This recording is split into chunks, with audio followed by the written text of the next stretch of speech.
Ini dia rekaman video CCTV sekitar jam 4 subuh di kawasan Simpang Kades, Kecamatan Sukarami. Mobil jenis Kijang tahun 95 warna hitam digawa maling. Mobil itu tiap hari memang parkirnya di depan toko.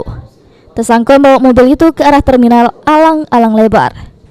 Menurut korban, Iwan, ngato ke jam setengah 8 pagi korban sudah buka toko, nak manas ke mobil. Terjengok kalau mobil sudah tidak ketik lagi di depan toko. Kalau dari video rekaman CCTV, ada uang dari ruko sebelah berjalan ke arah mobil sekitar jam 4:07. Mobil keluar ke arah terminal Alang-Alang Lebar. Setengah 8 pagi sudah buka toko, udah beres-beres, nak mandasi mobil, ada ketik mobilnya. Itu kalau dilihat dari rekaman CCTV itu Pak, pelaku berapa orang Pak?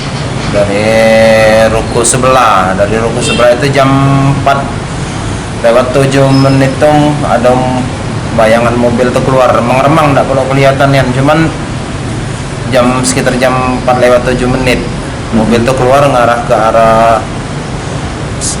Sukojadi. Di barang kita yang hilang atau ada yang lain Pak selain mobil itu?